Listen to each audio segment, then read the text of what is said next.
Obrigada Lidinha, Paty, Rô, obrigada à Pluriversidade pela oportunidade, né, de estar aqui de novo compartilhando algumas coisas com esse público tão seleto e tão querido da Pluri.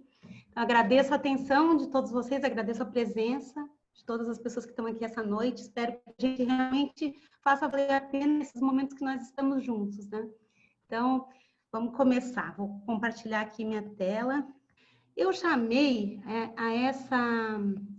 eu fiz essa palestra em junho, só fiz essa palestra uma vez, estratégias eficazes para viver melhor em tempos difíceis. Eu pensei bem assim em como que eu ia chamá-la, e esse é exatamente o teor da palestra, estratégias eficazes para viver melhor em tempos difíceis.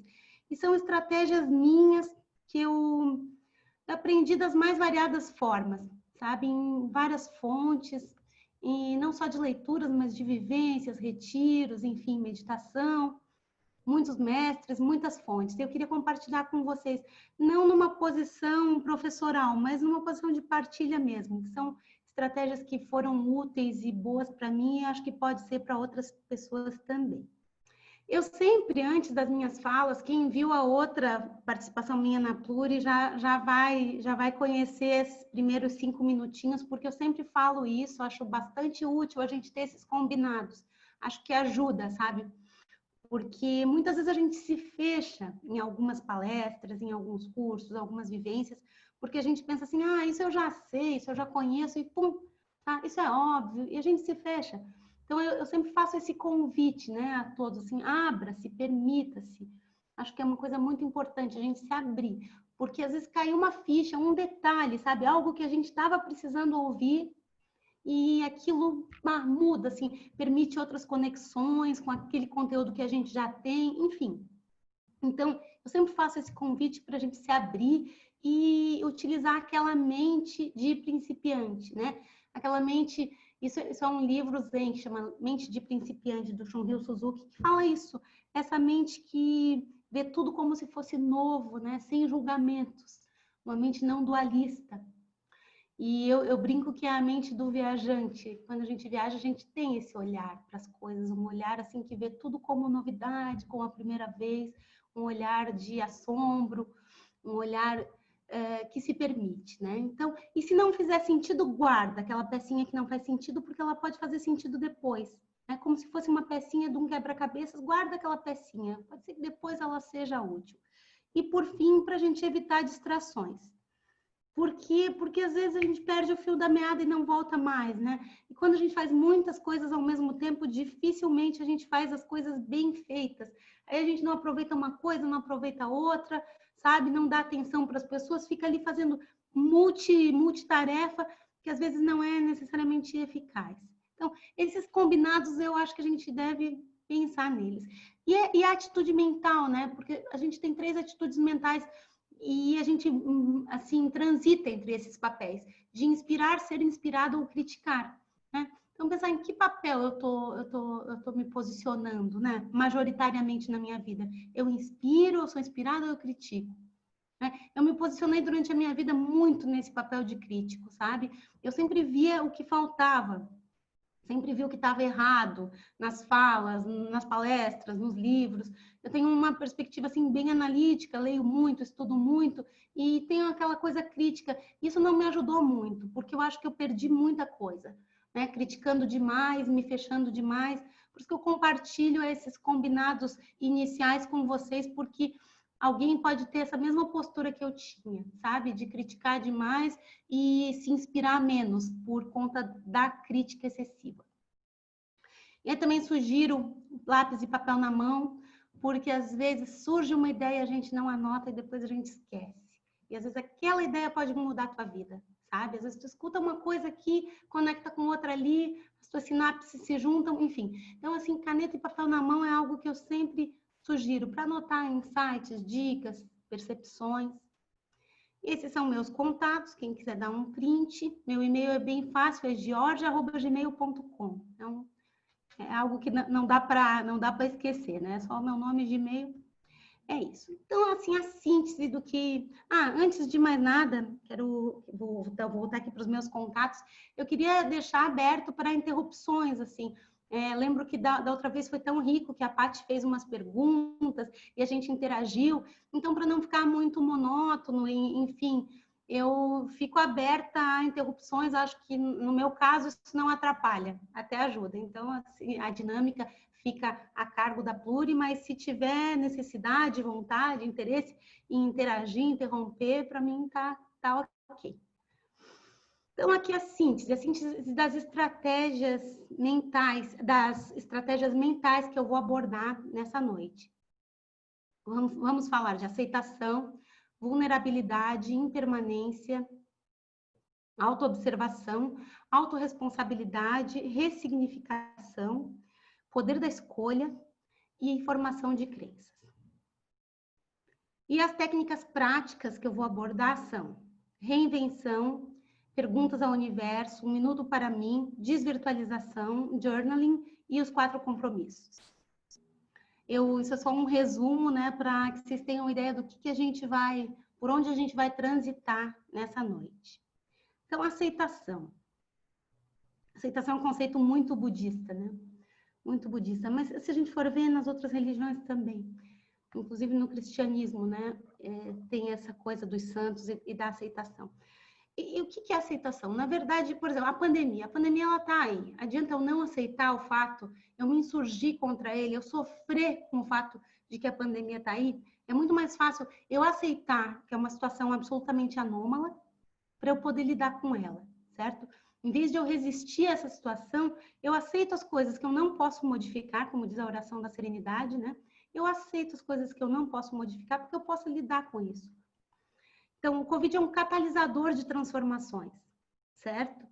Todas as tendências foram turbinadas pela pandemia. A pandemia é um acelerador de conflitos, de rupturas sociais, enfim.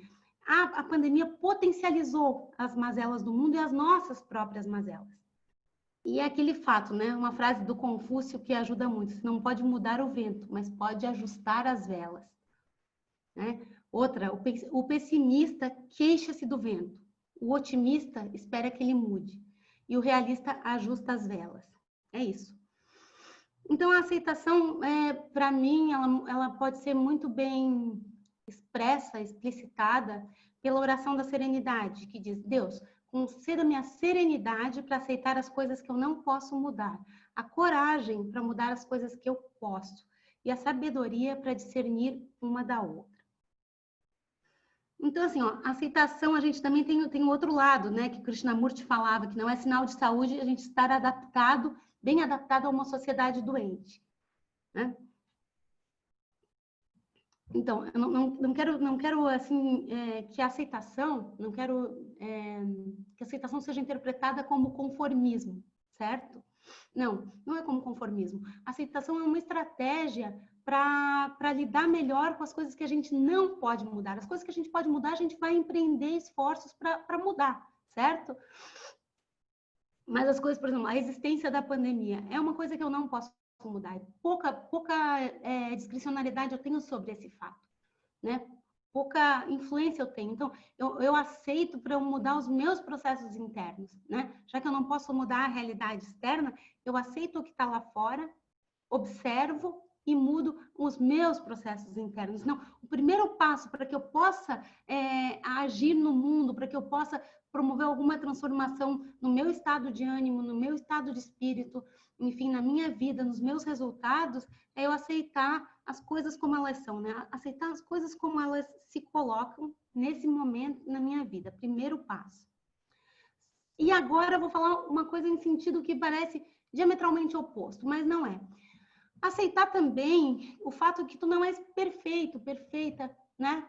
Então, às vezes a gente está se cobrando demais nessa situação, cobrando perfeição, sabe? Se comparando com outras pessoas. Ah, fulano está fazendo exercício todos os dias, outro está fazendo yoga em casa, e não sei quem tá, sabe? Sei lá. Às vezes a gente está fazendo 1000 cursos, enfim, às vezes a gente está se comparando com outras pessoas e se exigindo a perfeição, né? E talvez esse não seja um momento de se cobrar demais, seja um momento de aceitar a própria vulnerabilidade, aceitar que as coisas não são perfeitas e que a gente também não precisa ser perfeito, né? A gente pode dar o nosso melhor, mas às vezes a gente não consegue, simplesmente não consegue, né? Às vezes a gente está triste e tudo bem, né? Tudo bem o fato de estar triste. Essa cobrança excessiva é aquela coisa do poema em linha reta, né, do Fernando Pessoa. Todos os meus amigos são perfeitos em tudo e tal. E é isso, quando as pessoas dão palestras desse tipo, normalmente elas colocam aquela persona, aquela máscara, vestem aquele personagem de pessoas perfeitas que não sofrem, que não se entristecem, cuja vida é maravilhosa sempre, 100% do tempo, né, que elas são super equilibradas, têm bons hábitos, fazem tudo certo. Mas seria bom se isso fosse verdade, né? Mas só que essas pessoas que são perfeitas e boas em tudo, essas pessoas não existem.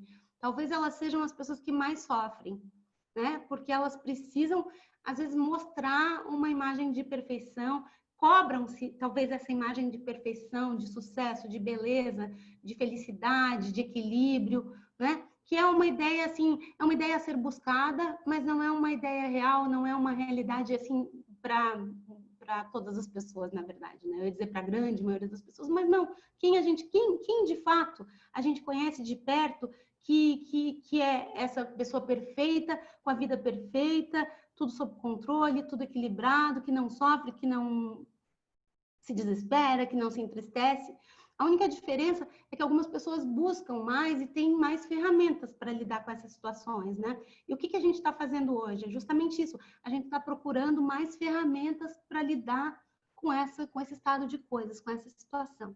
Então, assim, primeiro eu falei na aceitação das coisas que a gente não pode mudar e agora na aceitação da própria vulnerabilidade. A aceitação de que eu não sou perfeita, eu não preciso ser perfeita, eu não preciso me cobrar a perfeição, eu não sou uma super-heroína, enfim. Aceitar a vulnerabilidade também, às vezes, por exemplo, a gente não se expõe.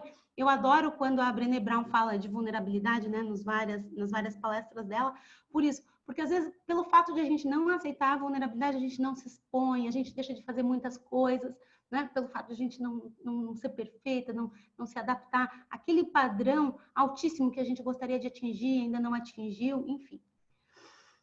Então, esse livro é o livro mais conhecido, né, que fala de vulnerabilidade, o primeiro livro da Brené Brown, A Coragem de Ser Imperfeito. Recomendo esse livro, recomendo também os TED Talks da Brené Brown, que são bem bons, e muita coisa dela aí na internet.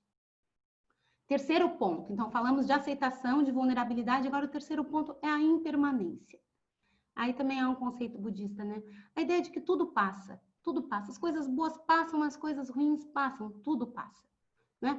E a gente sofre com a ideia, quando a gente está feliz, sofre com a ideia de que, oh, nossa, essa coisa maravilhosa que eu estou vivendo vai passar e vai acabar, né? Sofre com a impermanência. E quando a gente está mal, a gente fica, nossa, estou sofrendo porque isso não vai acabar nunca. Então, assim, aceitar a impermanência, aceitar que as coisas boas passam e as coisas ruins também passam, né? Nada dura para sempre, né? Nenhum sofrimento é eterno, nenhuma alegria é eterna, nenhuma euforia é eterna. A verdade é que tudo passa. Tudo passa. Se tu fores olhar para trás em retrospectiva da tua própria vida, os teus piores momentos passaram e os teus melhores momentos também passaram. Isso é uma realidade insofismável. Então, assim, uma música que eu gosto tanto que mostra exatamente a ideia da impermanência, né? Como uma onda no mar, nada do que foi será, do jeito que já foi um dia. Tudo passa, tudo sempre passará. A vida vem em ondas, como um mar, num indo e vindo infinito. Tudo o que se vê não é igual ao que a gente viu há um segundo. E tudo muda o tempo todo no mundo. E é isso, a impermanência é a consciência, a consciência da impermanência, na verdade, ela é uma dádiva, é um presente, porque ela faz com que a gente viva plenamente o momento presente, né? Que a gente dê valor para o momento presente, né? Dê valor para as pessoas, para as situações. Há um mês e 5 dias eu perdi meu gatinho, né? E hoje em dia eu valorizo muito mais as minhas 2 outras gatinhas. Eu penso, nossa, elas não vão ficar aqui comigo para sempre, né? Eu tenho que aproveitar cada segundo que elas estão comigo, né? Então, assim, é isso, a impermanência faz com que a gente, a consciência da impermanência faz com que a gente aproveite mais as pessoas, as coisas, as situações, os momentos, né? Porque a gente viva com intensidade cada momento, né? E que a gente não sofra em excesso nos momentos ruins, nos momentos tristes, porque a gente vai ter aquela consciência de que aquele momento também vai passar, né? Então, sim, a impermanência é um conceito muito difícil de ser introjetado, né? Porque a gente não tem, por exemplo, a consciência da morte. Os monges, muitos monges franciscanos meditavam com uma caveira, né? Para quê? Para meditar sobre a morte. Eu fui uma vez num mosteiro em Portugal que tinha uma cela do monge com um crânio, assim. E o que era aquilo? Que eles meditavam sobre a morte. E meditar sobre a morte faz com que a gente valorize a vida, né? Então, valorizar a vida, o trabalho, a família, o amor, enfim, quantas coisas que a gente reclamava antes da pandemia e que hoje a gente pensa, puxa vida, que pena que não tem mais aquilo, né? Reclamava da muvuca, do trânsito, enfim, né? A ideia é essa, as coisas vão passar e vão mudar e a gente precisa valorizar o que a gente tem agora, nesse momento. Como vai ser depois, né? Então, a ideia, todos esses meus conceitos, não sei se vocês perceberam, mas eles estão se conectando uns nos outros, né? A gente começa lá na aceitação, passa pela vulnerabilidade, transita pela impermanência, e agora a gente chega na autoobservação. Quando a gente está presente no momento presente, a gente começa a se observar. E agora, na pandemia, né? Perceber assim quais comportamentos eu estou desenvolvendo nesse momento, né? Se eu estiver presente, muito presente no momento presente, eu vou perceber o que eu estou fazendo. Eu estou comendo demais, estou bebendo demais, estou fumando demais, dormindo demais, brigando demais, jogando demais, vendo muitas séries, adquirindo novos vícios. O que eu estou fazendo?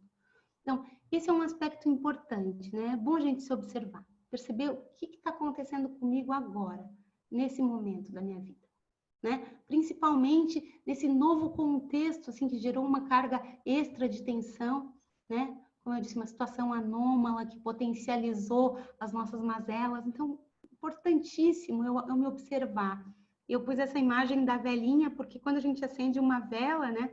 Num quarto escuro, a gente ilumina todo o quarto escuro.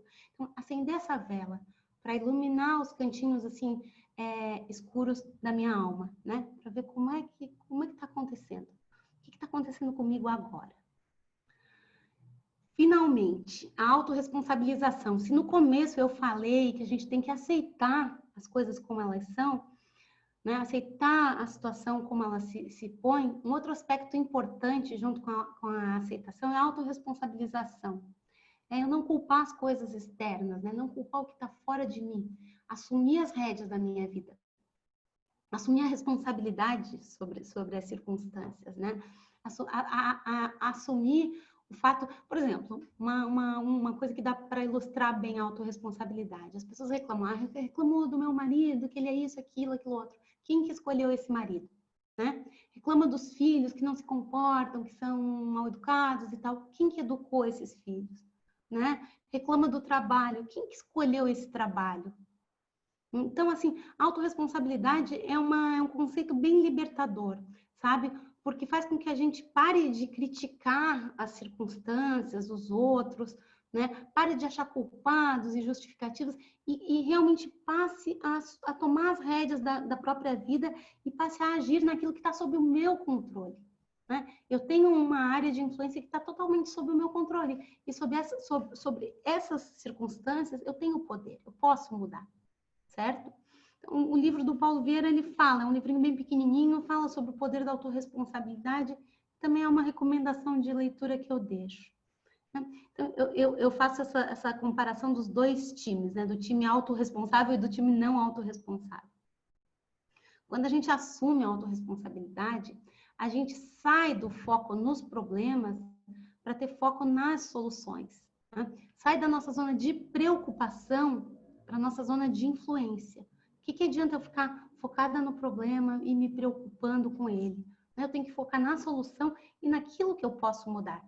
Então, a pessoa que não é autorresponsável fica lá reclamando, reclamando, reclamando. E tem um velho provérbio que diz, reclamar não te trará camelos de recompensa. De fato, né?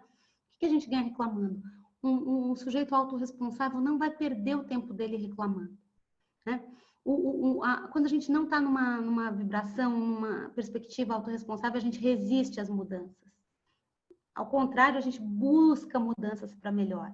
Né? A postura não autorresponsável enfatiza os pontos fracos, enquanto uma postura autorresponsável valoriza os pontos fortes. né? O não autorresponsável é vítima, enquanto o autorresponsável assume uma postura vitoriosa, certo? E aí tem aquilo, né? Fake it will make it.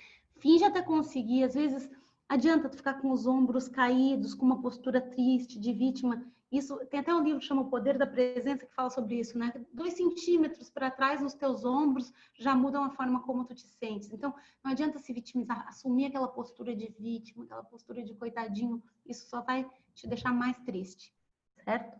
Então, assim, não vale a pena assumir essa postura vitimista nem na postura física, nem na postura mental, sabe? A gente ganha muito mais assumindo uma outra postura, uma postura proativa, uma postura vitoriosa, né?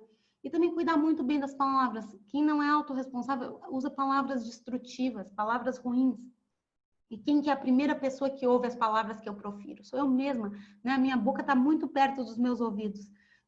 Eu ouço todas as palavras que eu profiro. Então, assim, cuida das palavras. Em vez de proferir palavras destrutivas, se a gente vai para um time autorresponsável, a gente vai usar palavras de incentivo, palavras de apoio, né? Uma postura não autorresponsável é uma postura reativa, enquanto uma postura autorresponsável é uma postura proativa, né? Uma postura pessimista em contraposição a uma postura otimista. Então, assim, tem muitas vantagens em pertencer ao time autorresponsável, né? A ideia de focar na solução, na zona de influência, não perder tempo reclamando, buscar mudanças para melhor, valorizar os pontos fortes, os teus e os dos outros, assumir uma postura super vitoriosa, usar palavras de apoio, palavras de incentivo, assumir essa postura de proatividade, ser muito otimista. E eu repeti tudo isso porque eu acho muito, muito importante. Esse conceito de autorresponsabilidade, para mim, é um conceito central. Eu fiz em 2018 umas 800 horas de curso de coaching e desenvolvimento pessoal, muito intensivamente, e para mim essa ideia de autorresponsabilidade foi uma das ideias centrais, assim, que um dos aspectos que mudaram a minha vida, sabe? A partir do momento que tu para de buscar culpados, justificativas, a tua vida muda completamente. A partir do momento que para de reclamar, sabe? A partir do momento que tu te dá conta que tu é o capitão do teu barco, assim, tu que tens que resolver as coisas, não pode terceirizar, sabe? Não adianta terceirizar a tua tristeza, a tua dor, teu fracasso, não adianta terceirizar, sabe? Não vai vir alguém do além, não vai vir outra pessoa para resolver teus problemas se tu mesmo não tomares essa atitude, né? Então, assim, as leis da autorresponsabilidade, isso é bem legal. Primeira Georgia, lei. Oi. posso fazer uma pequena interrupção aqui? Claro, claro, por favor, Paty. O Roberto dos Santos, ele está perguntando como manter o foco da autorresponsabilidade no dia a dia, diante de tantas jornadas, trabalho, família, pandemia. Então, como é que eu mantenho o foco na autorresponsabilidade? Tem várias formas. Vou dar uma dica de neuroassociação, né? Neuroassociação é tu usar uma borrachinha dessas de dinheiro no teu pulso, e cada vez que tu te deres conta de que tu não está sendo autorresponsável, que tu está te vitimizando, né, que tu está com um pensamento ruim na cabeça, um pensamento de crítica, aquele diálogo mental que te desempodera, que te faz mal, tu vai lá e pum, puxa, mas tem que ser desse lado aqui, tem que ser do lado de cima, não do lado de baixo do pulso, tá? Aqui na frente. Tu puxa para que isso te cause uma pequena dor. E aí, todas as vezes, assim, tu vai te condicionando. Todas as vezes que tu tiver um pensamento que tu detectes, assim, que é um pensamento não autorresponsável, uma postura não autorresponsável, tu vai lá e puxa essa borrachinha, sabe? Essa é uma técnica que ajuda com vícios, por exemplo, com pensamentos negativos, com pensamentos, assim, de baixa autoestima, sabe? Cada vez que tu... É uma puniçãozinha, um sentimento, uma dor que tu manda pro teu cérebro para que tu não tornes a ter aquela conduta outra vez. Isso é uma técnica, né? Uma técnica de neuroassociação. Mas uma outra técnica bem budista de meditação, né? É tu estar presente no momento presente, tu identificar o sentimento, sabe? Quando tu te dá conta que aquele sentimento existe, tu tá atento para ele, tu rotula o pensamento, tu diz assim, nossa, vítima, pensamento de vítima, pum, rotulou aquele pensamento, é muito mais fácil porque tu tá te dissociando dele, sabe? Porque a gente não é os nossos sentimentos, né? A gente não pode se identificar com eles. Eu não sou a minha tristeza, eu não sou o meu fracasso, eu não sou a minha dor, eu não sou o meu desespero. Então, quando eu identifico identifico aqueles sentimentos, essa é uma ideia da psicologia budista, que tem 2.500 anos, né? Quando eu identifico e rotulo, eu dou um nome para aquela postura, para aquele sentimento, eu estou me distanciando dele, né? E eu posso dizer, oi, raiva. Oi, raiva, tudo bem? Eu tô te vendo aqui, né? Tem um livro do Thich Nhat Hanh que chama Aprendendo a Lidar com a Raiva. Muito bom, que também é um livrinho de capa azul. O Thich Nhat Hanh é um monge zen vietnamita que foi indicado para o Prêmio Nobel da Paz, pelo Martin Luther King. E os livros dele são, assim, na minha opinião, são os livros budistas mais fáceis e simples de entender, né? E nesse Aprendendo a Lidar com a Raiva, ele diz justamente isso. Tu olha para a raiva e tu diz assim, oi, raiva, né? Tô te vendo. Tu acolhe a raiva. Em vez de tu brigar com ela, tu acolhe assim. Eu sei que tu estás aí, eu te acolho, né? E aí, a partir daí, ela vai embora. Sabe qual é o problema? É que a gente fica lutando contra esses sentimentos. A gente fica ali como se a gente estivesse numa areia movediça, assim, esperneando, tentando sair daquela areia movediça. E quanto mais a gente esperneia, menos a gente consegue sair dela, né? A gente vai se afundando. Então, quando tu paras, respiras, identificas aquele sentimento, identificas aquele pensamento, né? Tu estás assim a meio caminho andado de superar esse sentimento. Então, essa é uma das técnicas. Uma outra técnica é o Ho'oponopono. E eu poderia falar muito, assim, falar a noite toda sobre esse assunto, que é um assunto muito bom, mas na verdade o Ho'oponopono é uma técnica de meditação a todo instante. Por quê? Quando tu sentes qualquer coisa, né? Tu dizes para aquele sentimento, sinto muito, ou então tu pode dizer, me perdoa, eu te amo, estou grato. Pode dizer as 4 frases, uma delas só, ou na verdade pode dizer qualquer coisa. Por quê? Porque quando a gente fala isso, a gente para aquele processo, né? É a mesma coisa, a mesma lógica que eu falei da ideia budista. Quando eu identifico um sentimento e eu falo para esse sentimento, sinto muito, ou eu poderia falar beija-flor, não são essas palavras que importam. O que importa é a gente parar com esse processo, né? Como se tivesse uma música tocando, assim, como um pano de fundo na nossa cabeça, né? E aí, eu paro essa música. Eu tenho que parar essa música. Então, o Ho'oponopono é isso. Quando eu digo para aquele sentimento, sinto muito, me perdoa, eu te amo, estou grato. Ou seja, eu estou parando aquele processo. A Mabel Katz, para mim, é assim, a maior autoridade no Ho'oponopono, ela é discípula do Ihaliakala Hewlett, e ela é uma argentina que mora nos Estados Unidos. E ela fala assim, enganchar-se, né? Ela é argentina, ela fala espanhol. Enganchar-se. Qual o problema? É que a gente fica se enganchando nesses nossos pensamentos. A gente se enreda nos nossos pensamentos. Porque um pensamento leva a outro, que leva a outro, que leva a outro, né? Ou como diz na yoga, que a nossa mente é um macaco bêbado que pula de galho em galho. A gente vai se deixando levar. Então, assim, ó, todas essas 3 técnicas que eu falei, o que elas objetivam? Na verdade, elas são a mesma coisa. Elas objetivam identificar esse sentimento e parar com esse sentimento, sabe? Então, assim, ó, quando tu tens ideia dessas posturas, até dá para dar um print nessa telinha e guardar ela para ti. Quando tu tens a ideia das posturas que são autorresponsáveis e das posturas que não são autorresponsáveis, e tu tomas consciência delas, identificas na tua vida, né? Tu consegue superá-las. E outra coisa, eu também, assim, o importante é a gente se convencer que essas posturas não são boas, porque às vezes a gente se sente muito confortável no papel de vítima, né? Eu tinha uma amiga que é psicóloga, é uma pessoa muito legal, e eu ligava para ela e ficava falando tristezas, isso faz já um bom tempo. Graças a Deus superei essa fase da minha vida. Mas eu ligava para ela e eu ficava reclamando da minha vida, reclamando na minha família, reclamando. E ela reclamava do irmão dela, eu reclamava das minhas irmãs. E a gente ficava naquela tristeza, porque existem pessoas que são amigos do infortúnio, né? Gente que a gente liga, amigos da gente, que são amigos assim, com quem a gente gosta de desabafar, mas a gente vai afundando na tal da areia movediça, né?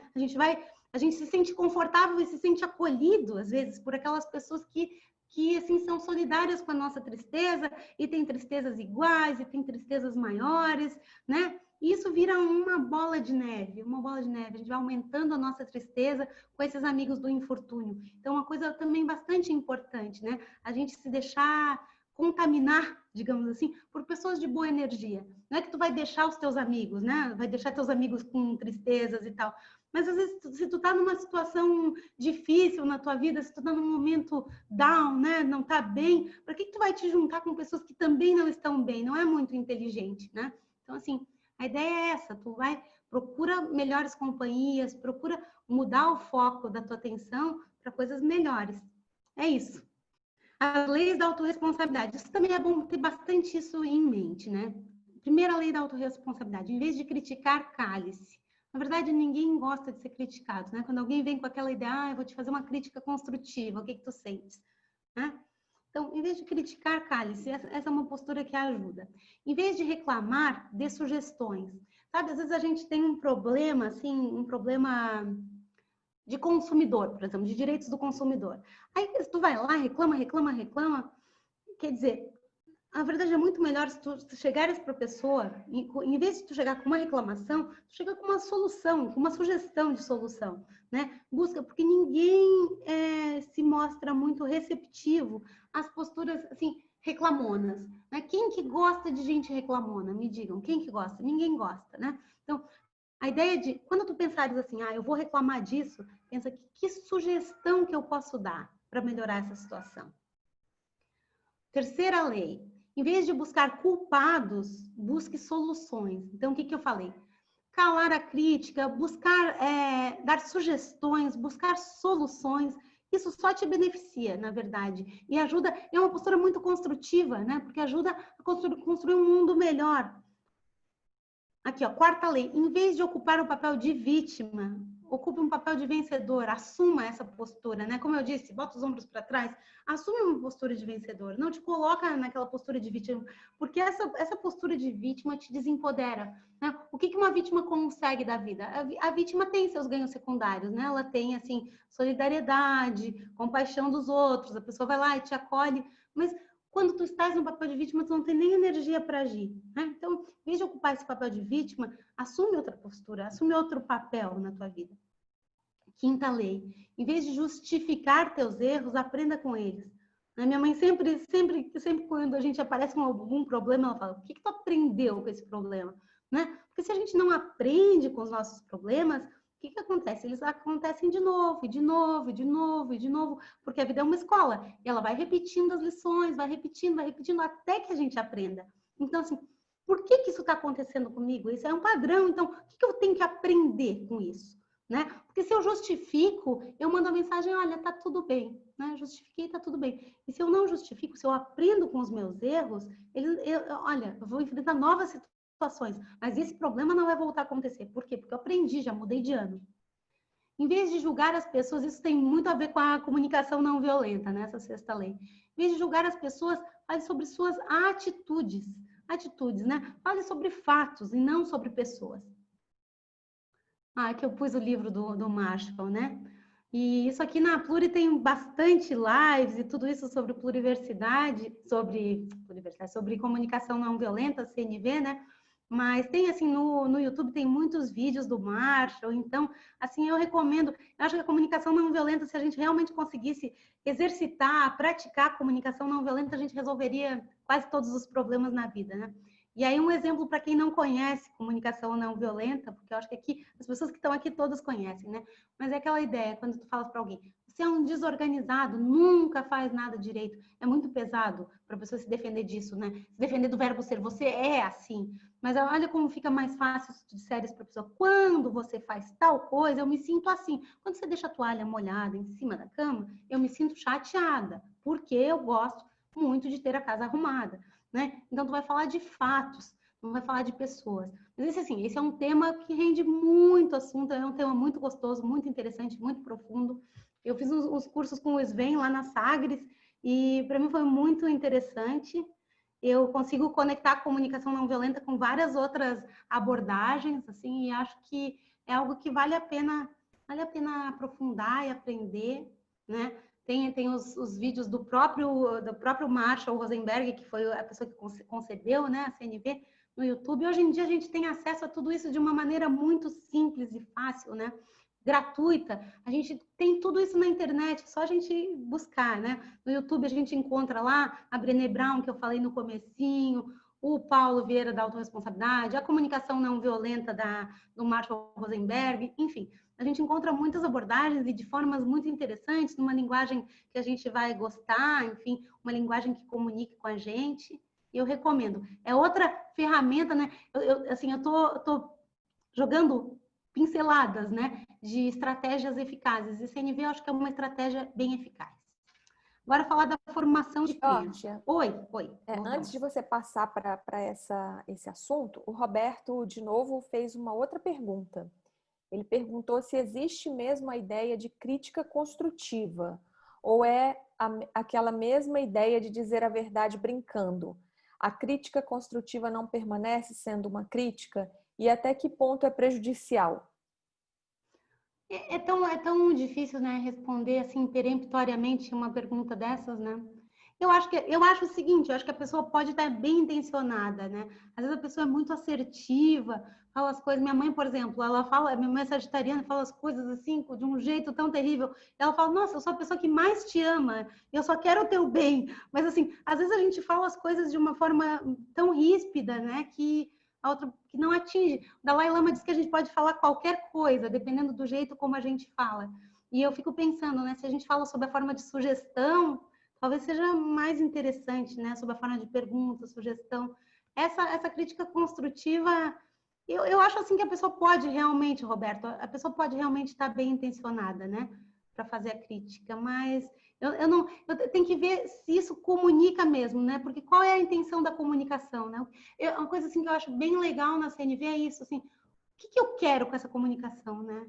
O que eu quero com isso? Eu quero resolver esse problema? Será que eu vou resolver se eu criticar dessa forma, né? Então, assim, eu acho bem interessante a gente pensar nos resultados que a gente quer, né? Se tu tá numa briga, eu quero resolver essa briga, né? Porque às vezes eu só vou criar mais resistência da outra pessoa, não vou comunicar o que eu quero, enfim. Por isso que eu digo, por isso que eu acho assim, eu gostaria realmente, apesar de eu ter feito cursos de CNV, mas eu gostaria de praticar isso com muito mais verdade e profundidade na minha vida, né? Cuidar das palavras. Por exemplo, o verbo ser é um verbo complicadíssimo, né? Porque quando a gente fala você é alguma coisa, é uma coisa estática, né?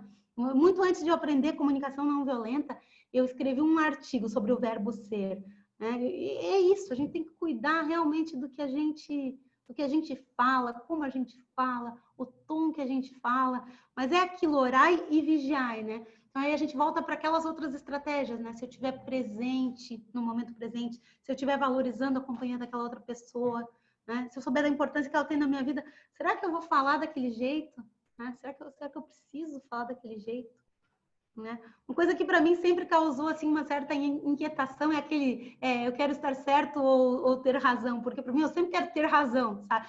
Ser feliz ou ter razão, né? Porque para mim eu sempre acho, nossa, eu tenho que ter razão, convencer o outro do meu ponto de vista, né? E para mim assim, essa é uma frase que me incomoda, sabe? Assim, me incomoda um pouco, mas é isso. Eu acho assim que a gente traz aqui algumas questões para reflexão, sabe? Reflexão. Todas essas questões, elas são bem profundas, assim, eu não quero correr o risco de ser, assim, simplória ou reducionista nessas abordagens, né? Porque todas elas são profundas e merecem, assim, sabe, um olhar cuidadoso para dentro da gente, né? Isso a gente consegue com terapia, a gente consegue através de vários processos de autoconhecimento, meditação, fé, oração, enfim, né? Mas é importante é isso que a gente está fazendo hoje, a gente tirou um tempinho para refletir sobre esses assuntos, né? Então, é isso. Vou passar adiante. Não sei como é... Oi. Agora eu que quero fazer uma consideração aqui, porque você foi falando e me veio aqui o pensamento do feedback, né? Então, não quando alguém te dá o feedback sem você pedir, mas quando eu peço.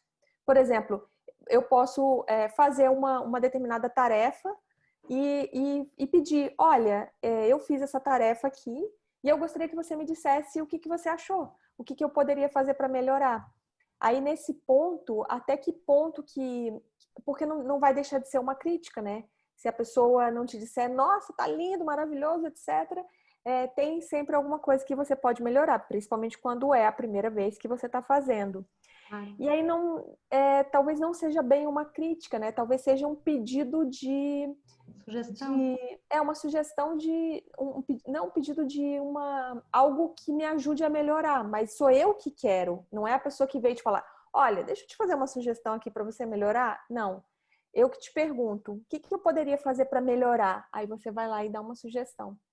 O que você acha nesse Eu acho sentido? bem legal. Eu acho assim, eu acho que se tu tá aberta para sugestões, né? Eu concordo totalmente contigo, porque muitas vezes a gente quer melhorar e a gente quer que apontem os pontos fracos, né? Não, não é muito fácil. Eu me lembro que uma vez eu dei uma palestra em São Paulo para todos os procuradores-chefes do Brasil. Aí eu pedi para um amigo meu, um colega de trabalho, eu falei assim, fulano, eu preciso que tu me dê um feedback, o que tu acha e tal. E ele me deu uns feedbacks que eu fiquei assim meio contrariada. Falou assim, tu mexe muito esse braço assim, assado, tu faz não sei o quê, coisas que eu nunca teria percebido, assim. E eu vejo assim que não é muito fácil, né, aceitar o feedback. Eu fiz uma vez uma formação do Germinar, e a gente tinha um exercício que sempre a gente tinha que aceitar os feedbacks calados, né? Que feedback, na ideia lá do Germinar, o feedback a gente não refuta, né? A gente aceita o feedback e reflete sobre ele. A gente não fica brigando com o feedback, né? Alguém te diz, Lidinha, não gostei disso na tua palestra. Aí tu fala, não, mas isso eu fiz por isso.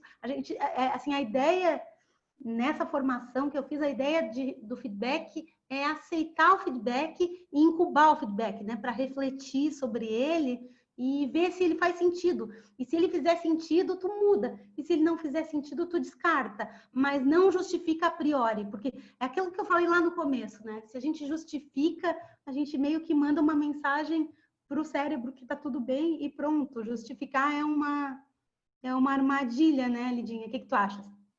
A minha mãe, eu tô lembrando da minha mãe aqui, minha mãe que falava, quando justifica, você está confessando que você concorda. É uma resistência inicial, sabe? É tipo as fases do luto, que num primeiro momento você não quer acreditar que aquilo aconteceu, então você rejeita ou nega. Eu acho que são as primeiras fases também de quando a gente recebe uma crítica. E eu lembrei aqui também do Luciano Pires, que ele usa um outro termo, ele fala crítica nutritiva. E Olha só. eu gosto bastante desse termo, porque aí, na verdade, é algo que vai alimentar a outra pessoa e não destruir ou desconstruir ou detonar o que ela fez. Então, é algo que vai agregar, que vai somar na linha da sugestão, na linha da solução que você está falando mesmo. Mas Que é eu bem acho que complicado, né? o fato Isso da do gente feedback. usar o nome crítica, a gente já, né? Tem um pessoal que fala love back, né? E tem A outros love que back. brincam love back. E tem gente que brinca com um palavrão, fala isso é um feedback, é um feedback. Então, É. então assim, eu já vi vários trocadilhos e brincadeiras com feedback, mas tem alguns livros sobre feedback, né? Como estou me saindo, acho que é um nome assim. Tem vários estudos, na verdade, sobre como dar feedback, como receber feedback, né?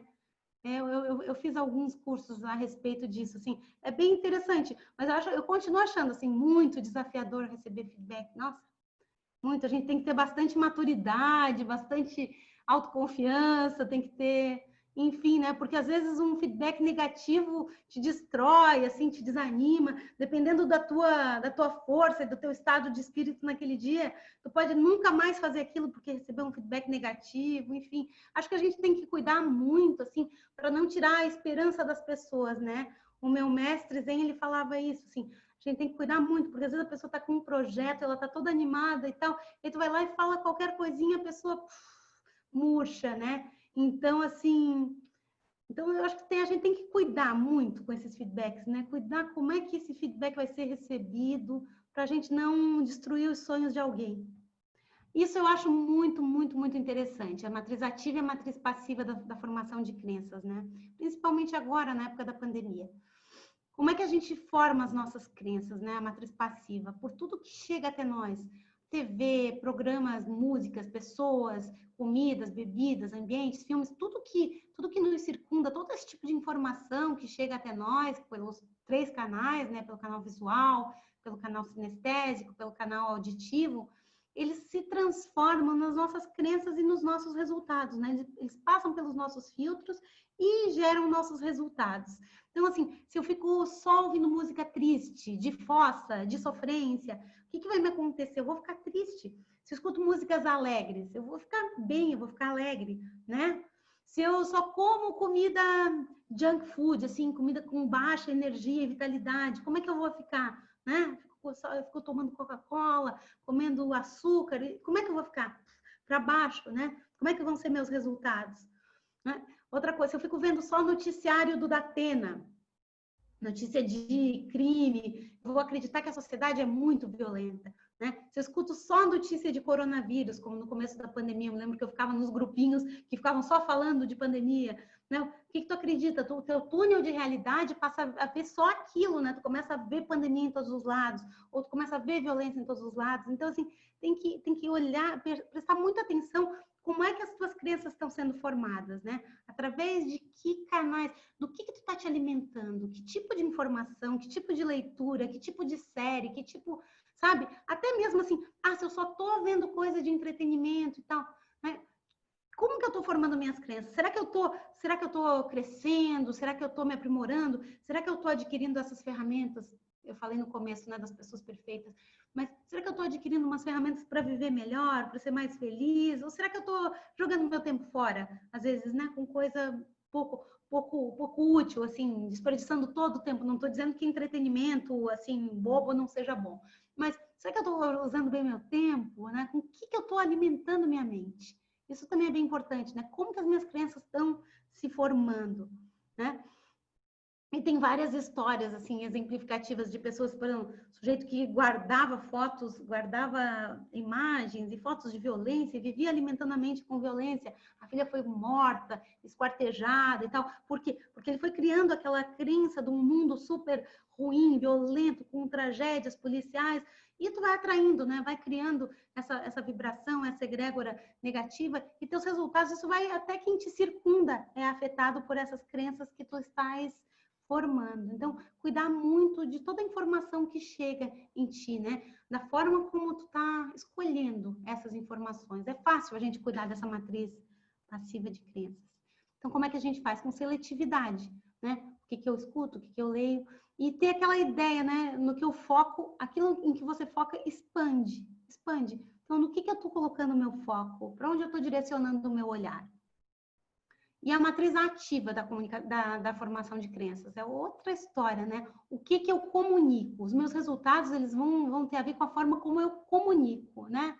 Então, assim, se eu uso palavras positivas, palavras alegres, palavras com boa vibração, eu vou ter pensamentos alegres, sentimentos alegres e crenças boas. Isso vai influenciar os meus resultados. Isso se retroalimenta, né? Se eu tenho resultados bons e eu começo a comunicar coisas boas, coisas positivas, coisas edificantes, né?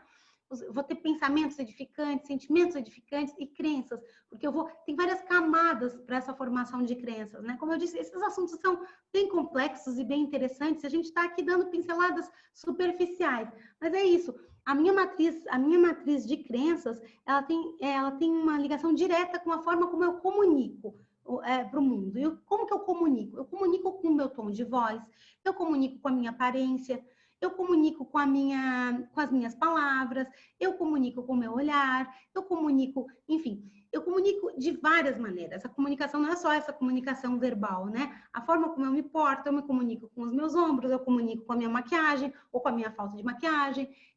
Se eu saio de casa super caída, desleixada, eu estou comunicando alguma coisa para o mundo, para mim mesma, né? Se eu sair de casa bem arrumadinha, e se eu me preocupo, vou pôr um perfuminho, um batom, eu já estou comunicando outra coisa para mim e para o mundo. Então, assim, tudo que a gente faz, na verdade, a forma como a gente faz, a forma como a gente se movimenta, tudo isso comunica. Então, assim, pensa, como eu estou comunicando, o que eu estou comunicando, o que eu quero comunicar, né? E o que eu comunico vai gerar as minhas crenças, vai impactar os outros, vai impactar a minha realidade, vai impactar a minha família, vai impactar os meus amigos. Então, assim, enquanto a matriz passiva de crenças, ela pode ser controlada por meio da seletividade, a matriz ativa de crenças, ela vai ser, como é que ela vai ser Como é que tu vai administrar essa matriz passiva, essa matriz ativa de formação de crenças? Com atenção àquilo que eu comunico, àquilo que eu penso, àquilo que eu sinto, né? E tendo em vista essa ideia de que tudo em mim comunica. E eu posso buscar comunicar coisas boas. Mesmo em uma situação ruim, eu vou assumindo uma postura melhor, porque assim, se eu ponho meus ombros para baixo, é muito difícil, uma postura encolhida, cabisbaixa, é muito difícil ter sentimentos bons, né? Então, por isso que eu escrevi aquela ideia do finja até se tornar, né? Finja até conseguir. Então, se eu já mudo a minha postura, se eu faço aquela postura lá de Mulher Maravilha, né? Esqueci o nome dela, do Poder da Presença. Amy Cuddy. Exatamente. E aí, se eu assumo a postura da Mulher Maravilha, se eu coloco aquela postura de super-herói, se eu coloco os ombros para trás, eu já estou comunicando uma mudança no meu corpo que vai refletir nos meus sentimentos, nos meus pensamentos, nas minhas crenças. Então, eu posso mudar a forma como eu comunico e isso pode influenciar eficazmente a forma como eu me sinto. Economizar energia. Isso é muito importante. Muito importante. Respeitar outros modos de pensar. Evitar debates desnecessários no WhatsApp. Evitar a tentativa de convencer o outro. E aí eu vou compartilhar com vocês uma coisa que eu aprendi nos meus anos e anos e anos de mosteiro zen. Existem pessoas que elas precisam sugar a tua energia. Por exemplo, existe um grupo que eu faço parte, que tem uma pessoa que está sempre causando conflito e tretas. Por quê? E debates, ela está sempre causando conflito. Por quê? Porque ela precisa que alguém pegue aquela isca e discuta com ela. E tente contrapor as ideias dela, sabe? Ela sempre veicula ideias super impopulares, assim, e aí alguém pega a isca. Quando essa pessoa pega a isca, essa pessoa perde energia. E essa pessoa que é viciada em treta, é viciada em sugar energia, ela suga e toma energia. Como aquela teoria dos vasos comunicantes, né, da hidrodinâmica. A pessoa que tem menos energia, às vezes ela te provoca para ela adquirir energia, certo? E aí quando tu mordes a isca, tu dá tua energia. E tu fica sem energia. Porque essas questões são vida e morte a cada segundo. Sabe? Então, o que tu precisa fazer? Tu precisa preservar a tua energia. Tu não pode cair nessas armadilhas, assim, de vampirização, né? Na verdade, em termos muito simples e práticos, esses vasos comunicantes de energia não passam de uma vampirização. Alguém que precisa de energia vai procurar te provocar para tu liberares a tua energia. E, normalmente, quem pega essas iscas é quem tem muita energia. Certo? Isso acontece em vários meios. Acontece nesses grupinhos de WhatsApp. E se vocês começarem a ter assim um feeling mais aguçado, vai perceber exatamente quem é viciado em sugar energia, quem precisa de energia, sabe?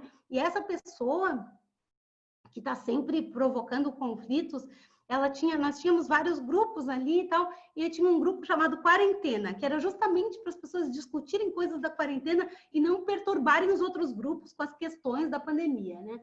E essa moça é negacionista do Covid e tal, e teorias conspiratórias e tal, e aí a gente pensou, nossa, ela vai ficar fazendo as tretas no grupo da quarentena. Mas claro que não, porque no grupo da quarentena todas as pessoas pensavam como ela, e ela não tinha ninguém que ela pudesse, sabe? Então ela ia para outros grupos para provocar as outras pessoas e sempre alguém cai na história, sabe? Sempre alguém cai na história. Então, cuida da tua energia, preserva a tua energia. Pensa que a tua energia é a tua vida, né? E isso é uma coisa zen, vida e morte a cada segundo. A cada opção que tu fazes, tu estás escolhendo viver ou morrer, sabe? A cada opção, tu está escolhendo vida ou morte. Luz ou sombra, tu está escolhendo, não tem neutralidade, sabe? Eu estou escolhendo, ou eu vou para um lado ou eu vou para o outro. E eu posso escolher, sabe? Eu posso escolher como que eu vou preservar a minha energia. E eu acho que de todas as coisas que eu falei agora, nessa noite, eu acho que essa é a mais importante, de fato, assim, se dar conta de que a gente tem que economizar energia. Ressignificação, isso lá no livro Inteligência Positiva fala isso, né? Eu peguei várias palestras do Shirzad Chamine E ele fala muito disso, é interessante. Sentir dor é bom? A gente pensa, não, sentir dor não é bom. Mas sentir dor também pode ser bom. É bom porque tu vai reagir, tu coloca a mão numa chapa quente, tu sente dor e tu tira a mão daquela chapa quente, né? Se a gente não sentisse dor, a gente não ia se mobilizar na busca de soluções. Então, até a dor, a ideia é a seguinte, da gente ressignificar os nossos processos, porque até mesmo sentir dor é bom. Pode ser bom, né? Ressignificação, por exemplo, uma outra perspectiva de ressignificação. Eu estou preso em casa. Eu posso pensar, não, eu não estou preso em casa. Eu estou refugiada em casa, né? Eu estou protegida em casa. Eu estou acolhida. Eu estou me sentindo acolhida, né? No meu meio. Então, as pessoas às vezes, nossa, insuportável. Eu estou aqui com os meus filhos e tal na pandemia. Pode pensar, não, eu tenho oportunidade de estar com os meus filhos. Às vezes as pessoas reclamavam tanto que elas não tinham essa oportunidade de estar com os filhos, de estar com a família. E agora que tem essa oportunidade, então, pode ressignificar, pode mudar o olhar, pode olhar para um lado e pode olhar para o outro, pode olhar para as vantagens que a gente está tendo, né, de alguma forma. Porque todas as situações, por pior que seja a situação, elas têm algum benefício, alguma coisa de bom tu pode encontrar em todas as situações, né? E tu podes optar por ver só o lado ruim daquela situação, ou tu podes ressignificar e dar a essa situação uma nova roupagem. Isso só vai te beneficiar. Ó, as coisas não têm, a ressignificação, assim, a ideia muito importante é que as coisas não têm um significado inerente. Elas têm um significado que nós escolhemos dar a elas, né? Nós escolhemos. Então, que significado que eu escolho dar a essa situação, né? Eu, por exemplo, esse ano eu estou tendo que terminar, na verdade, estou fazendo 2 doutorados totalmente diferentes, um doutorado em Direito e um doutorado em Ciências. E eu estou tendo que terminar agora, em 13 dias eu tenho que depositar minha tese do meu doutorado da Unicamp. E aí eu não estou podendo viajar e tal. Aí agora veio a pandemia, eu pensei, nossa, que bom, né? Eu não estou podendo viajar, mas tudo bem, agora não podia viajar mesmo, então que bom que aconteceu isso agora. Assim, é um jogo do contente, talvez seja, né? Mas eu posso ver de um jeito, eu posso ver essa mesma circunstância, né? Nossa, que horror, que situação, na pandemia, eu tenho que terminar minha tese com toda essa pressão psicológica e tal, não estou conseguindo. Não, que bom, justamente esse ano que eu não vou poder viajar, que eu não vou poder, então eu não vou perder minhas férias, eu estou aqui fazendo minha tese, mas eu não estou perdendo, enfim. As coisas não têm um significado inerente, né? Eu posso dar o significado que eu quiser para a pandemia. Eu posso dar o significado que eu quiser para o fato de eu não ter férias esse ano, por exemplo, né? Então a gente pode escolher para onde a gente vai, direcionar o nosso olhar. Outra ressignificação. Eu não posso ir ao shopping na pandemia, quando estava tudo fechado, né? E mesmo agora a gente não pode provar roupas e tal. Como é que eu ressignifico isso? Eu posso economizar, posso rever meus hábitos de consumo. O meu cartão de crédito, por exemplo, depois da pandemia, baixou muito. Deixei de comprar muitas coisas. Então, a pandemia, na verdade, foi uma oportunidade de rever muitas e muitas e muitas coisas na nossa vida. Entre elas, os nossos hábitos de consumo, por exemplo. Eu não posso sair de casa. Como é que eu ressignifico isso? Eu não preciso enfrentar engarrafamentos, né? Tem o ônus do homeschooling, né? Que muitas mães e as crianças também estão super tristes, enfim, está uma situação bem ruim com essa coisa de ter que estudar em casa. É o que eu já falei. Tenho a oportunidade única de ficar mais com os meus filhos. E algumas pessoas estão aproveitando essa oportunidade, né? Nem todo mundo está super desesperado. Então, assim, algumas pessoas falam, nossa, que bom, eu nunca pensei que eu fosse ter essa oportunidade de interagir dessa forma, enfim, estou mais próxima das pessoas da família, e outras pessoas reclamam. E quando a gente reclama, a gente consegue ir muito mais companheiros, né, de reclamação. Então, assim, talvez mudar, sair desse efeito manada de reclamar da pandemia. Ressignificação, a quarentena é um pesadelo, eu sou refém das circunstâncias, eu não posso fazer nada. Só me resta esperar que ela passe logo. Enquanto isso eu sofro, reclamo, como demais, bebo demais, gasto meu tempo no WhatsApp. Isso é uma perspectiva da quarentena. E a gente consegue se identificar. Eu consigo me identificar com isso em vários momentos da quarentena. E eu posso ressignificar, né? Agora não é uma quarentena, pandemia, enfim. É um desafio e é uma oportunidade, eu ressignificando. É uma oportunidade de eu me conhecer mais, de me reinventar, pois é na adversidade que eu posso me testar de verdade, né? Nos mares calmos não fazem bons marinheiros. E é isso, de fato, né? Então, eu posso ver a quarentena como uma oportunidade de eu realmente me testar. De eu ver, puxa vida, todas essas minhas buscas e a minha fé, enfim. Como é que anda isso tudo? Como é que eu enfrento a adversidade, né? Quais são as minhas forças? O que eu preciso melhorar? Então, assim, a quarentena pode ser ressignificada também dessa forma, né? Como é que eu estou lidando com os problemas? E eu amo essa imagem, desde sempre. A minha gata está miando lá na cozinha, espero que não estejam ouvindo aí muito alto.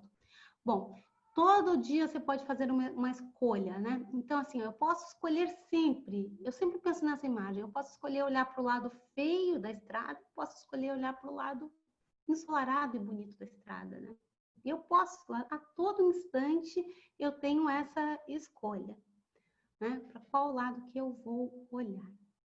Então, tem uma situação bem interessante, assim, uma história de gêmeos idênticos, né? Que foram criados em situações de abuso emocional, situações adversas, de pobreza, de escassez. E um deles foi super bem sucedido e o outro teve uma vida desgraçada. E a pergunta era, por que você foi um sucesso para um deles? E por que você teve uma vida tão ruim para o outro? E a resposta, e a resposta dos dois foi a mesma. Aquele que teve muito sucesso disse, eu tive muito sucesso, porque eu tive muito desafio, a minha vida foi muito difícil. Eu não tinha o que fazer, eu tinha que me reinventar, eu tive que me virar desde novo, tive que trabalhar, tive que lutar, tive que me puxar, enfim. E o outro que teve uma vida desgraçada, ele disse, olha, não, eu tive uma vida assim, porque eu tive uma vida muito ruim, que os meus pais abusavam de mim, e eu não... Né? Então, a mesma circunstância adversa, para uma pessoa, fez com que ela crescesse, se desenvolvesse, e para outra fez com que ela sucumbisse. Então, assim, a mesma situação pode nos levar a resultados totalmente diferentes, a depender da forma como eu vejo essa situação e como eu lido com ela. Poder da escolha. Então, eu tenho sempre esse poder da escolha de dar às circunstâncias a interpretação que me favoreça, que me fortaleça e que me empodere. Eu tenho esse poder, ninguém me tira. O poder de dar a interpretação que eu quiser, o que eu puder dar às circunstâncias. E eu posso dar uma interpretação que me favoreça sempre. O livro Inteligência Positiva, que já teve cursos aqui na Pluri, né, sobre esse livro, ele é bem interessante sobre isso, ele tem... Né, fala dos sabotadores, enfim. Ele diz que dentro de nós existe um Darth Vader e um Jedi. Né? E a nossa felicidade vai depender do quanto tempo que eu fico escutando, o anjinho ou o diabinho, né? O bem ou o mal. Então, assim, essas duas vozes, existem muitas perspectivas além da inteligência positiva. O jogo interior do tênis também, né? Fala sobre isso, do Tim Galloway, enfim. Muitos autores falam sobre essas duas vozes, né? O diabinho e o anjinho, o lobo mau e o lobo bom, aquele lobo que eu alimento, enfim. Então é isso. Nós temos sempre essas duas vozinhas, uma vozinha que te coloca para cima, uma vozinha que te coloca para baixo. E a gente pode optar por qual dessas duas vozinhas a gente vai dar atenção. Elas estão sempre lutando para dominar as nossas ações, né? A gente tem essa voz verdadeira, a voz potencial, a voz que nasceu conosco, que nos empurra para uma vida plena, para uma vida repleta de realizações e aprendizados, que é o nosso lado que faz, né? E a voz que nos alimenta de obstáculos, de crítica, que julga incessantemente, uma voz criada com base no nosso contato com o mundo e com a sociedade, com os pais, com os educadores, enfim. A gente vai viver sempre com essas duas vozes dentro da gente. E a gente tem que ver quem é que vai ganhar esse jogo, né? No jogo interior do tênis, do Tim Galloway, ele fala sobre isso, ele era capitão da equipe de tênis da Universidade de Harvard, e ele diz isso, dentro da cabeça dos jogadores tinha essas vozinhas. E a depender de como essa vozinha, quem ganhava esse debate ali dentro da cabeça, influenciava nos resultados dos tenistas, né? Então, assim, a gente tem que ganhar esse jogo dessa disputa entre essas duas vozinhas dentro de nós. Aqui a imagem do anjinho, do diabinho, aqui o jogo interior do tênis. E uma coisa interessante, assim, na pandemia, que isso virou lugar comum, né? Falar, a gente tem que se reinventar. Me lembro que numa palestra que eu dei, um procurador falou assim, o meu pai resolveu se reinventar. Estava muito sozinho na pandemia, ele resolveu que todo dia ele ia telefonar para alguém para assim, se solidarizar com a pessoa, contar novidades. E foi a forma como ele inventou de aplacar a solidão, enfim, contribuir, servir, né? Ele alimentou vários pilares da vida dele que estavam deficientes durante a pandemia. Com o simples gesto de telefonar, todo dia ele pegava a agendinha dele e telefonava para alguém. As pessoas ficavam felizes com a chamada dele, ele ficava feliz, ficava menos sozinho, enfim, né? A gente pode criar formas diferentes de fazer as coisas. As mesmas coisas podem ser feitas de outros modos, enfim. Alteridade e empatia também. Coisa muito importante que esse senhor que telefonava para as outras pessoas, ele buscou, ele construiu, né? Com base na alteridade e empatia, ver a dor do outro, estender a mão e sair de si e buscar ajudar o próximo. Muitas vezes a pessoa está deprimida e ela não sai de si, né? Fica ali, né? Então, assim, quando tu consegues olhar para o outro, né? Estender tua mão, sair de ti mesmo, é uma estratégia também bastante eficaz nesses momentos nesses tempos tão bicudos. Então, aqui também é uma coisa bem interessante, né? Que a gente sempre pode lançar perguntas ao universo. Como isso pode melhorar? Lança essas perguntas. O Einstein disse que se ele tivesse um problema, né? E tivesse uma hora para resolver, ele passaria 58 minutos fazendo as perguntas. Né? Então, a gente pode se dedicar a fazer as perguntas certas. Lançar essas perguntas para o universo, ou para Deus, ou enfim. Né? Como isso pode melhorar? O que mais é possível? O que mais é possível que eu ainda não considerei? Como que isso pode ser mais divertido? Como que isso pode ser mais fácil? Né? Eu posso lançar perguntas ao universo indefinidamente. E essas respostas vêm. Tem um livro que eu acho muito, é um livrinho pequenininho que eu gosto muito, que chama Um Minuto para Mim.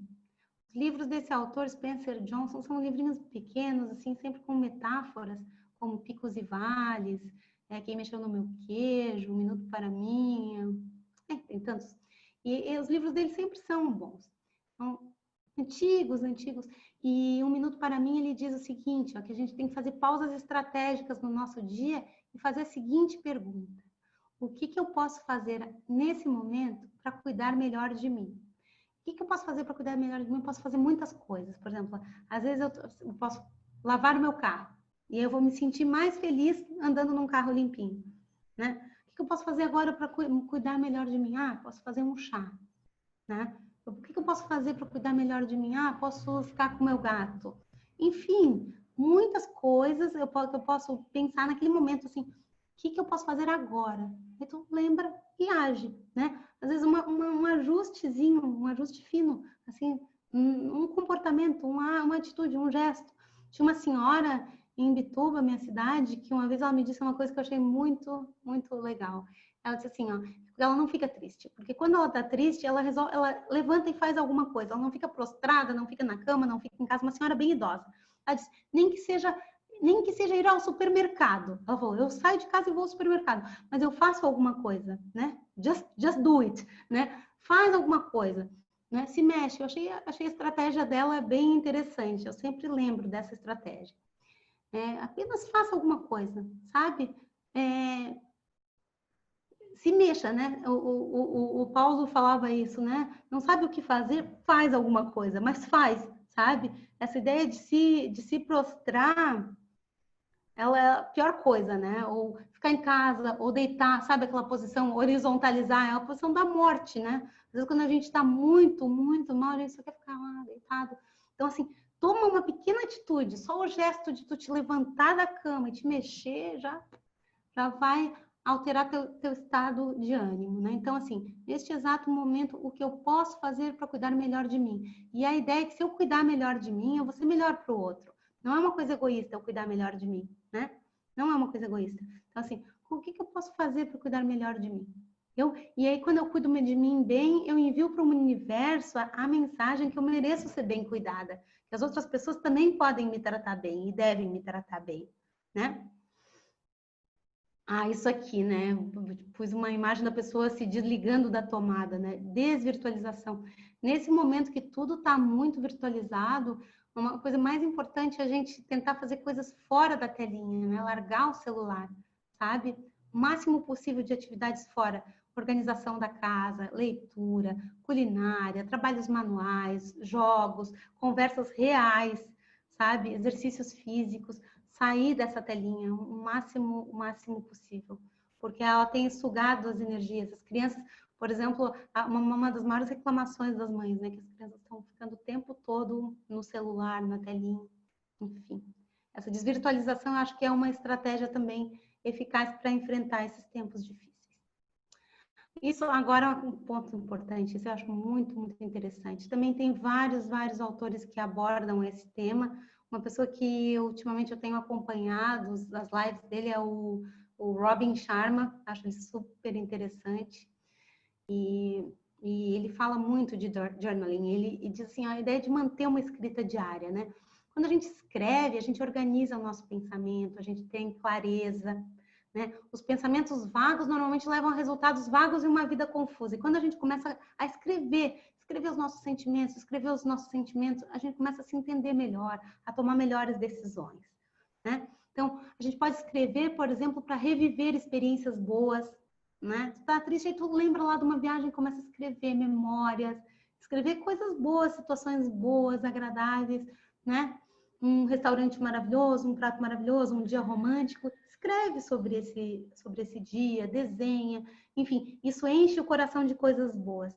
Eu me lembro um dos episódios, né, da Plurijornada da Felicidade, a Lidinha falou de emoções positivas e falou para ver fotos, por exemplo. Eu achei essa uma dica muito legal, né? Então, mesma ideia de escrever coisas boas, ver fotos de viagens, por exemplo, vai te trazer realmente emoções positivas, assim como escrever sobre experiências boas. Então, assim, manter uma escrita diária fortalece a esperança, né? Como que eu gostaria que a minha vida fosse? Eu posso escrever sobre isso. Como que eu gostaria que a minha vida fosse? Quais os resultados que eu quero ter? Quais as características que eu quero ter para enfrentar as adversidades? Como que eu quero ser? Como que eu quero que seja o meu futuro? Né? Então, assim, escrever é um espaço para sonhar. Né? Eu posso escrever sobre coisas boas. Quando eu escrevo sobre coisas boas, eu me torno mais autoconfiante. Então, assim, escrever também é um treino de gratidão, né? Que fortalece o músculo da gratidão. Mas a gente perde a conta do tanto de gente interessante que tem falado sobre gratidão, né? Nos últimos tempos. Então, escrever diariamente 10 razões pelas quais eu me sinto grata e abençoada. Fazer esse diário da gratidão é algo muito interessante, né? Então, quando a gente escreve, a gente alivia emoções de baixa energia, né? E a gente também, quando a gente escreve, a gente memoriza. Por isso que eu disse assim, ó, por exemplo, se tu tá ouvindo essa minha fala e escrevendo, né, fazendo mapas mentais, eu adoro mapas mentais. Até na minha tese tem mapas mentais, assim, eu proponho o mapa mental, a utilização do mapa mental como ferramenta. E assim, fazer mapas mentais e escrever, e anotar, e usar cores, tudo isso te ajuda a memorizar, te ajuda a ter um aprendizado que se sustenta ao longo do tempo, né? Então, permite que tu te lembres também da tua vida. É muito legal a gente escrever e depois ver assim, nossa, o que eu estava fazendo naquele ano, né? O que eu estava fazendo lá no ano da pandemia? Como que eram meus dias, sabe? E às vezes quando a gente escreve, a gente vê que a nossa vida também é bem melhor do que a gente imaginava que ela, sabe?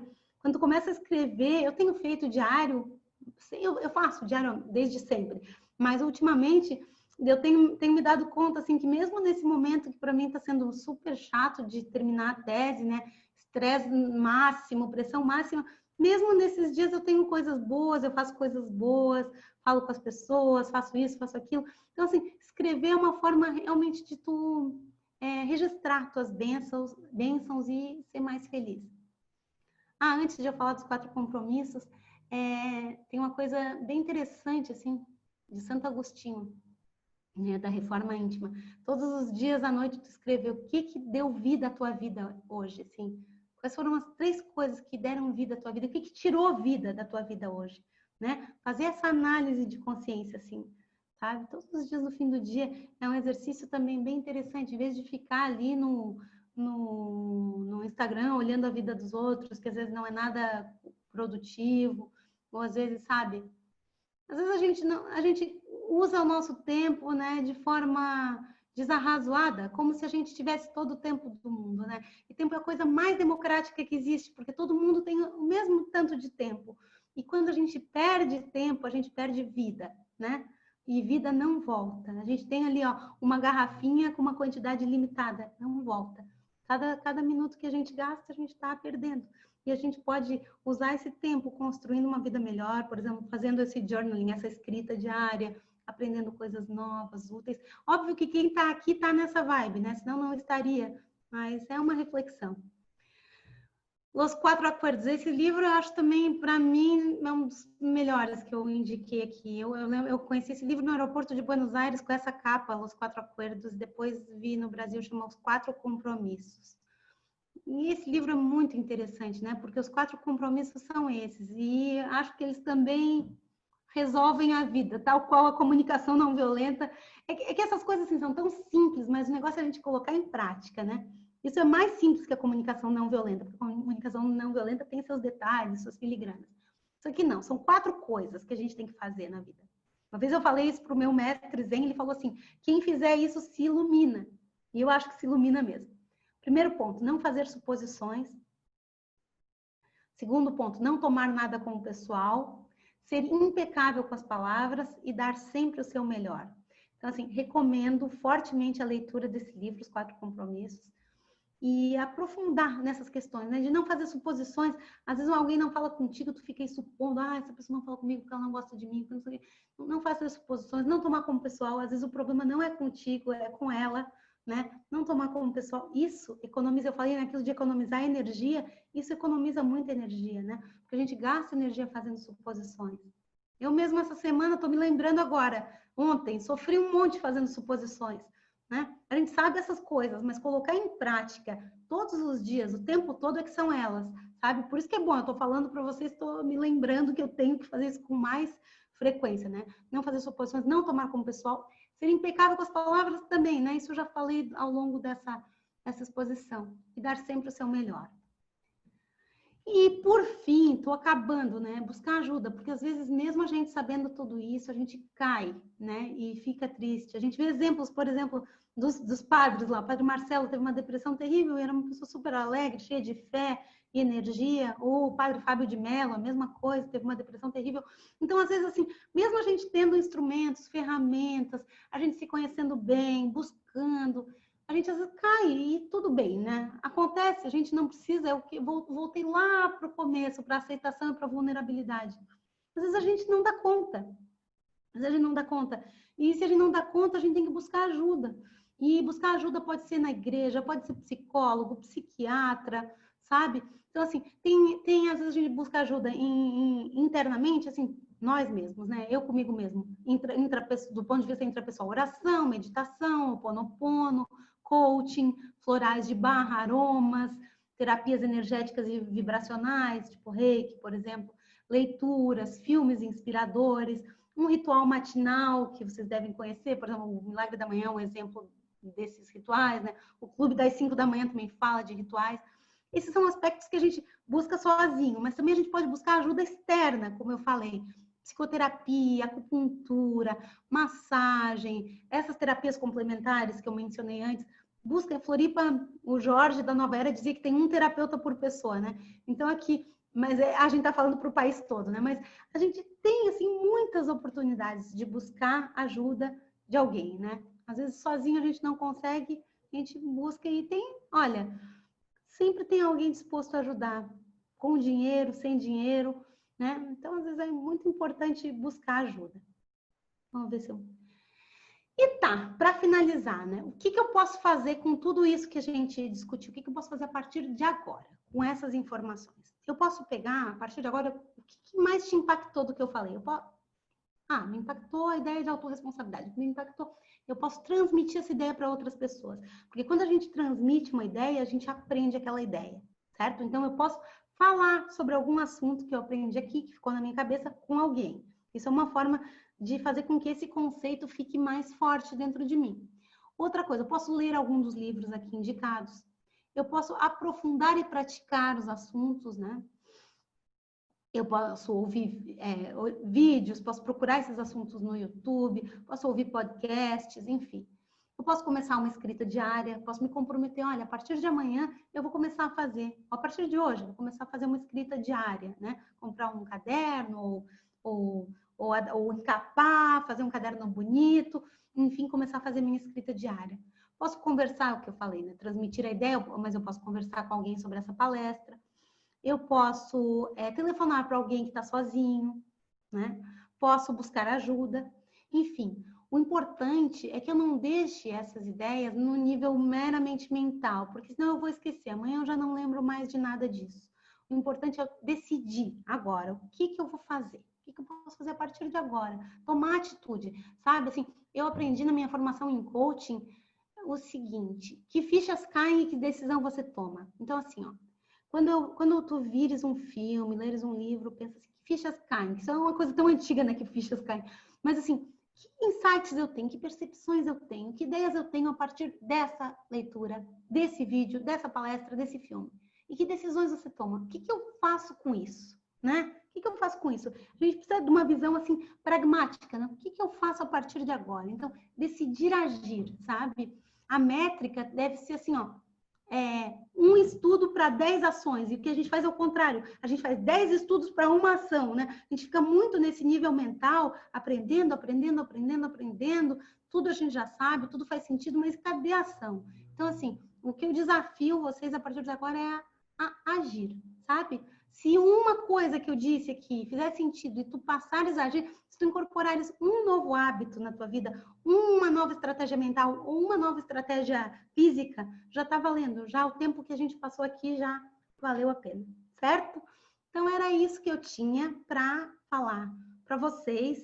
Termino com esse provérbio em inglês, né? Onde há uma vontade, há um caminho. Então, tudo que a gente precisa agora é de vontade e de ação.